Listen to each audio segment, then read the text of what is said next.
રાષ્ટ્રગીત વંદે માતરમની રચનાના 150 વર્ષ પૂર્ણ થવાના ઐતિહાસિક અવસર પર ધારાસભ્યની પ્રેરક ઉપસ્થિતિમાં ગોરવા આઈટીઆઈ ખાતે સમૂહમાં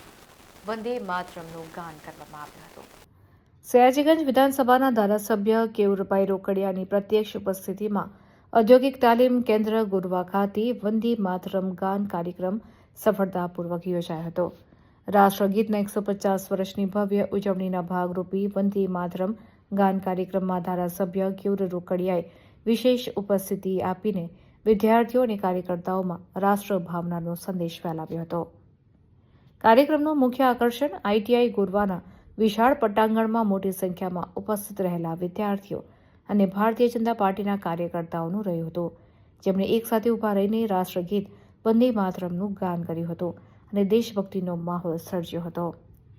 ધારાસભ્ય કેવુર રોકડિયાએ આ પ્રસંગે રાષ્ટ્રગીતના ઇતિહાસ અને તેના બલિદાનના મહત્વ પર પ્રકાશ પાડી યુવા પેઢીને રાષ્ટ્ર નિર્માણમાં યોગદાન આપવા પ્રેરણા આપી હતી।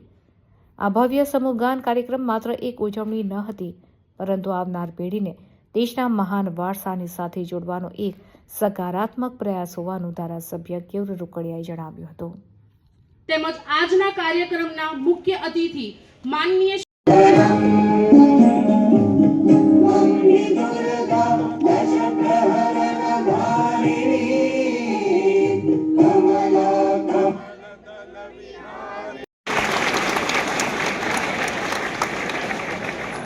હું કેપી ત્રિવેદી સરને વિનંતી કરીશ કે તે પુષ્પગુચ્છથી સયાજીગંજ વિધાનસભાની સેવા અને સન્માન માટે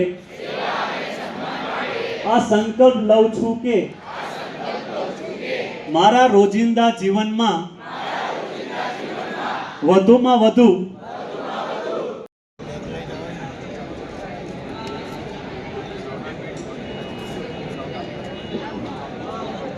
એકી સાથ સાવધાન સ્વાગત કરતા અમને ગર્વ થાય છે, કારણ કે તમે માત્ર રાજકારણી નહીં પરંતુ એક સાચા જનપ્રતિનિધિ છો, જે સતત લોકોની વચ્ચે રહી। 7 નવેમ્બર 1875 બંકિમચંદ્ર ચટ્ટોપાધ્યાયજી દ્વારા રચિત વંદે માતરમ ગીત એ જે તે વખતે સ્વતંત્રતા સેનાનીઓ ક્રાંતિકારીઓ માટે પણ પ્રેરણાનું સ્તોત્ર ભારતની આઝાદી માટે બન્યું હતું અને એ વખતે ભારતની એકતા સ્વતંત્રતા ચળવળમાં બહોળો ઉપયોગ વંદે માતરમ ગીતનો પણ થયો હતો અને જ્યારે આજે 150 વર્ષ પૂરા થાય છે, જેની માન્યતા રાષ્ટ્રપતિ રાજેન્દ્ર પ્રસાદે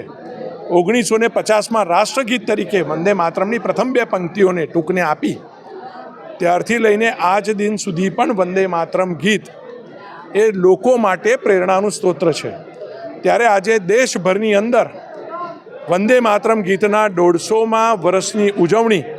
એ ભારતીય જનતા પાર્ટી દ્વારા, ભારત સરકાર દ્વારા, ગુજરાત સરકાર દ્વારા ઠેર ઠેર કરાઈ રહી છે અને એના જ ભાગરૂપે આજે આઈટીઆઈ ગોરવા ખાતે પણ તમામ વિદ્યાર્થીઓની અંદર વંદે માતરમ ગીતનો ભાવ જન્મે, એ લોકોની અંદર આ પણ પ્રેરણારૂપી એ વખતે દેશ માટે સ્વતંત્રતા ચળવળ માટે વંદે માતરમ ગીત હતું અને આજે દેશને વિકસિત ભારત બનાવવા માટે વંદે માતરમ ગીત પણ પ્રેરણાનો સ્ત્રોત બને, એના માટે ઠેર ઠેર કાર્યક્રમો આજે કરવામાં આવ્યા છે। શપથ પણ લેવડાવવામાં આવી છે। વંદે માતરમ ગીત જે તે વખતે સ્વદેશી ચળવળનો પણ મુખ્ય ભાગ હતું, ત્યારે